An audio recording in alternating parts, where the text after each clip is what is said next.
Good morning, students. It's Akash sir, and we are operating the online classes. और class 6 के students का स्वागत है ऑनलाइन क्लासेस में। क्लास 6 में हमारा चैप्टर जो है पूरा हो गया था, बस क्वेश्चन आंसर रह गए थे सिविक्स के। ओके, सिविक्स के जो है क्वेश्चन रह गए थे चैप्टर 4 के, तो चलिए उन्हें कर लेते हैं ज़्यादा टाइम ना वेस्ट करते हुए। तो पहला क्वेश्चन है, how would Maya's life be different in south Africa today. कह रहा है माया की जो लाइफ है वो साउथ अफ्रीका में कैसे जो है अलग है आज की तुलना में, आज, ठीक है, टुडे। तो Maya's life would be different in south Africa today in the following manner. Different निम्नलिखित कारणों से जो है उसका जीवन जो है अलग है, ठीक है। कहाँ पे? साउथ अफ्रीका में।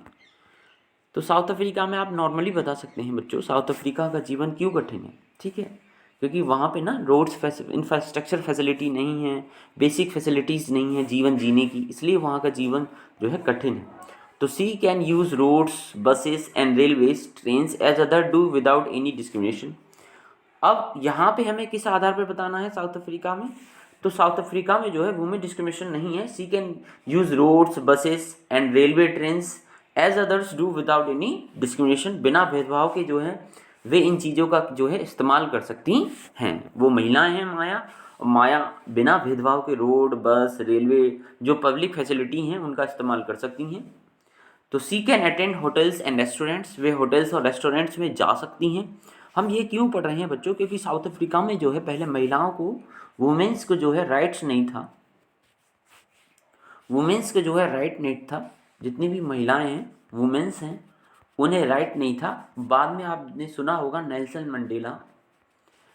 मंडेला ने जो है आज़ादी की लड़ाई लड़ी और वुमेन्स को और अपने देश को आज़ादी दिलाई, और महिलाओं को जब वहाँ पे कॉन्स्टिट्यूशन बन गया, संविधान बन गया, तो जब कॉन्स्टिट्यूशन बनने के बाद वहाँ पे महिलाओं को अधिकार मिल गए, ठीक है।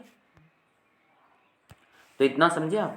She can attend hotels and restaurant में भी जा सकती है बच्चों। She can use hospitals and ambulance as other do, जैसे कि और लोग जो हैं, चाहे वो मेल हो या फीमेल हो या मेल ही हो, जैसे भी हॉस्पिटल्स एंड एम्बुलेंस का यूज़ कर सकते हैं ऐसे वे भी यूज़ कर सकती हैं, ठीक है। आगे है, she can walk in the parks freely, वह पार्क में फ्रीली घूम सकती है। She has no fear of police, उसको पुलिस का कोई डर नहीं है, ठीक है, उसको पुलिस का कोई डर नहीं है। क्वेश्चन नंबर 2 करते हैं, what are the various way in which people participate in this process. बताइए कौन से तरीके हैं जिसमें जो है पीपल्स जो है पार्टिसिपेट कर सकते हैं। What are the various way in which people participate in the process of government. कौन कौन से तरीके हैं जिसमें जो है पीपल्स या जो नागरिक हैं वह सरकार में भाग ले सकते हैं? तो हमने बताया था, the peoples participate in the process of government through the following various. या तो आप रिप्रेजेंटेटिव बन जाइए गवर्नमेंट की, ठीक है, उस तरह से आप काम कर सकते हैं, या फिर आप कुछ सोशल वर्क करके भी जो है गवर्नमेंट के काम में जो है हस्तक्षेप कर सकते हैं या हाथ बटा सकते हैं। तो people participate in the process of government through the following various points. चलिए समझते हैं कौन कौन से वेरियस पॉइंट्स हैं। तो पहला पॉइंट है, by taking interest in the working of the government. जो सरकार काम कर रही है उसमें हमें इंटरेस्ट लेना है। जैसे कोई स्कीम लाई है, ठीक है, कौन कौन सी स्कीम लाई है, जैसे हमने एक स्कीम ले लेते हैं, कोई स्कीम बताइए आप। अभी मैंने एक स्कीम के बारे में डिस्कस किया था, बेटी बचाओ बेटी पढ़ाओ योजना के बारे में, जो कि हरियाणा सरकार ने लॉन्च की थी। बेटी बचाओ बेटी पढ़ाओ, बेटी पढ़ाओ, ये हरियाणा सरकार की स्कीम है, हरियाणा सरकार ने लॉन्च की थी, जिसमें जो है जो बच्चियों की जो भ्रूण हत्या जिसे कहते हैं हम, पेट में ही, गर्भाशय में ही बच्चों को ख़त्म कर देते हैं, उसके लिए चलाई गई थी, ठीक है। इस क्योंकि वहाँ पे जो रेशियो था, है ना, जेंडर रेशियो जिसे कहते हैं, सेक्स रेशियो, महिलाओं और पुरुषों का जो रेशियो था वो बहुत कम होती जा रही थी। 1000 महिलाओं पे वहाँ पे, या 1000 पुरुषों पे 600 महिलाएं थी, ठीक है। ये 100 मेंस पे 600 वुमेन्स थी, बताओ। तो इसलिए जो है बच्चियों का जीवन बचाने के लिए हरियाणा गवर्नमेंट ने बेटी बचाओ बेटी पढ़ाओ स्कीम लॉन्च की थी। तो by taking interest in the working of the government, ठीक है, वेरी गुड। गवर्नमेंट जो भी काम करे उसमें हम इंटरेस्ट ले सकते हैं, इस तरह से हम गवर्नमेंट के काम में हस्तक्षेप कर सकते हैं या हाथ बटा सकते हैं। By criticising the government on various upper unpopular issues, very good. जो अनपॉपुलर इशू हैं, पता नहीं गवर्नमेंट ने क्या लॉन्च कर दिए, वो आपके लिए सूटेबल नहीं है, तो उनमें आप गवर्नमेंट को क्रिटिसाइज़ कर सकते हैं कि भाई ये गलत हो रहा है, ऐसा नहीं होना चाहिए, ठीक है। जैसे अगर जो महंगाई बढ़ रही है, ठीक है, इन्फ्लेशन हो रही है, महंगाई अगर बढ़ रही है, ठीक है, मनी इन्फ्लेशन हो रही है, मनी इन्फ्लेशन हो रही है, मनी इन्फ्लेशन हो रही है, जिसमें क्या होता है, जैसे आप 1 किलो बच्चों 1 किलो आलू, सपोज करो 1 किलो पोटैटो लाते थे, 1 किलो पोटैटो आप लाते थे 10 रुपीज़ की, ठीक है। तो वही 1 किलो पोटैटो अब जो है महंगाई बढ़ने के बाद आपको 20 रुपये के मिल रहे हैं। तो इसमें आप सब गवर्नमेंट को क्या कर सकते हैं, क्रिटिसाइज़ कर सकते हैं कि भाई ये गलत हो रहा है, ऐसा नहीं होना चाहिए।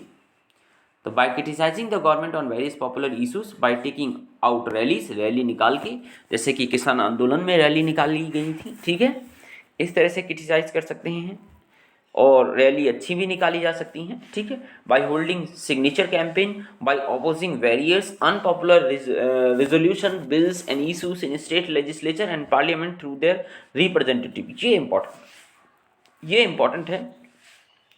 By opposing various unpopular resolution, unpopular मतलब ऐसे रेजोल्यूशन जो अनपॉपुलर हैं, उनमें आप जो है, जो जिन्हें कोई जानता नहीं है और जिनका अभी रेजोल्यूशन नहीं हो पाया है, उनमें आप अपोज कर सकते हैं सरकार को। बिल्स जो होते हैं बच्चों, बिल क्या होते हैं, कोई भी कानून बनाना होता है तो सबसे पहले एक बिल लाना पड़ता है, ठीक है। कोई भी कानून बनाने के लिए आपको सबसे पहले एक बिल लाना पड़ता है, जो कि आपको पार्लियामेंट में लाना पड़ता है। कहाँ लाना पड़ता है, पार्लियामेंट में लाना पड़ता है। और पार्लियामेंट में हमें पता है एक लोकसभा होती है, दूसरी होती है बच्चों राज्यसभा, दूसरी राज्यसभा होती है, और तीसरा होते हैं प्रेसिडेंट होते हैं, प्रेसिडेंट, ठीक है। राज्यसभा अपर हाउस होती है और लोकसभा लोअर हाउस होती है, ठीक है। तो इस तरह से बिल आता है, बिल सबसे पहले राज्यसभा या लोकसभा में डाला जाता है, दोनों से पास होने के बाद राष्ट्रपति जब उस पर अपने साइन कर देते हैं तो वो लॉ बन जाता है, कानून बन जाता है।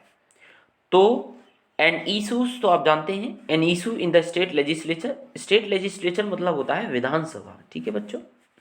विधानसभा, हर एक राज्य की विधानसभा अलग अलग होती है, जिसके थ्रू जो है एमएलए का चुनाव होता है, और जिसको हिंदी में विधायक कहते हैं, member of the legislative assembly. वैसे तो हिंदी में इसको विधानसभा सदस्य कहते हैं, लेकिन गांव की बोलचाल की भाषा में इसको विधायक भी कहते हैं, एमएलए को, member of the legislative assembly, मैंने क्लास में बताया था। तो ये जो है अपने एक नेता चुनते हैं, जो होता है सीएम, चीफ मिनिस्टर, अपने में से एक नेता चुनते हैं, रूलिंग पार्टी। सो जो जिस पार्टी की सीटें ज़्यादा होती हैं उसको सीएम, फिर वो बन जाता है सीएम, चीफ मिनिस्टर। तो लेजिस्लेचर में भी हम ये उठा सकते हैं, and parliament through the representative. अब लेकिन क्या जनता जाके उठाएगी लेजिस्लेचर में, विधानसभा में जनता थोड़ी ना चली जाएगी, और ना पार्लियामेंट में। तो हम लोग क्या करते हैं, अपनी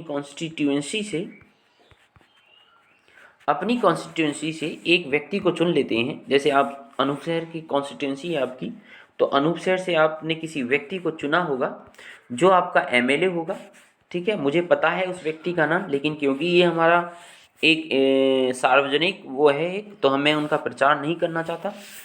तो आपने अनूप शहर से किसी कॉन्स्टिट्यूंसी को, किसी व्यक्ति को चुना होगा, वो आपका एमएलए होगा, और वही आपका रिप्रेजेंटेटिव होगा। क्या होगा, रिप्रेजेंटेटिव। इन डेमोक्रेसी हमने पढ़ा है ना, इन डेमोक्रेसी जो जनता जो है, peoples do not rule directly, इसलिए वो एक रिप्रेजेंटेटिव चुन देते हैं, वो इनडायरेक्टली उनकी मांगों को उठाता है, ठीक है। तो क्वेश्चन नंबर 3 कर लेते हैं बच्चों। आज मैं क्वेश्चन नंबर 3 तक ही कर पाऊंगा। तो क्वेश्चन नंबर 3 कह रहा है, why do you think we need government to find solution to any dispute और कन्फ्लिक्ट्स। हमें क्यों सोचना चाहिए कि जो गवर्नमेंट है उसे जो है, जो कन्फ्लिक्ट्स होते हैं, मतभेद होते हैं, और जो डिस्प्यूट्स होते हैं, मतभेद ही होता है, उनका जो सोल्यूशन क्यों निकालना चाहिए। तो we need the government to find the solution to many disputes and conflicts. तो गवर्नमेंट को चाहिए कि वो जो बहुत सारे मतभेद होते हैं, उनका जो है डिफरेंट निम्नलिखित तरीकों से जो है उनका उपाय निकाले। तो कौन कौन से तरीके हैं वो ये देख लीजिए। Disputes and conflicts block the way to progress. यार जहाँ पे मतभेद होता है ना, आपस में मन में लड़ाइयाँ होती हैं, ये समझ लो, वहाँ पे प्रोग्रेस नहीं होती है, ठीक है। जैसे इंडिया में अगर आप एक गवर्नमेंट ने कोई स्कीम लॉन्च कर दी, उससे विपक्षी पार्टी, अगर वो स्कीम ठीक नहीं है, हाँ, इसमें मैं ये भी कह रहा हूँ, अगर वो स्कीम ठीक नहीं है तो जो विपक्षी पार्टी है वो उसके विरुद्ध जो है आंदोलन कर सकती है, डिस्प्यूट हो सकता है। अगर ठीक है तो कोई दिक्कत नहीं है। आगे चलते हैं, ठीक है बच्चों।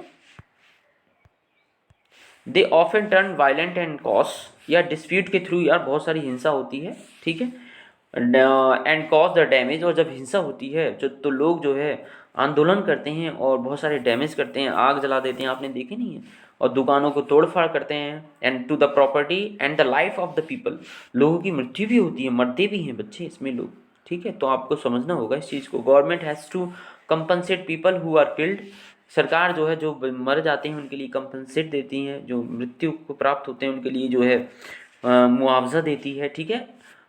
वुंडेड और whose properties are destroyed in the violent incidents, बहुत सारे वुंडेड जो घायल होते हैं और जो प्रॉपर्टी है डिस्ट्रॉयड होती हैं, किस में, हिंसा में, बहुत सारी चीज़ें डिस्ट्रॉयज होती हैं, ठीक है। अब course crores of rupees are spent on the committees and commission, बहुत करोड़ों रुपए फिर उसकी जांच के लिए जो कमेटी बैठाई जाती हैं या कमीशन, उनमें लगाया जाता है कि भाई दंगा क्यों हुए, किस कारण से हुए, ठीक है। The attention of the government is diverted towards welfare, तो जो सरकार का जो अटेंशन है वो डाइवर्ट कर दिया जाता है, यानी अलग कर दिया जाता है, जहाँ सरकार को अपना अटेंशन रखना चाहिए उसकी दूसरी जगह सरकार का अटेंशन लगा दिया जाता है, ठीक है, जिससे कि प्रोग्रेस नहीं हो पाती, ठीक है, और ना ही लोगों का वेलफेयर हो पाता है। Thank you class 6th।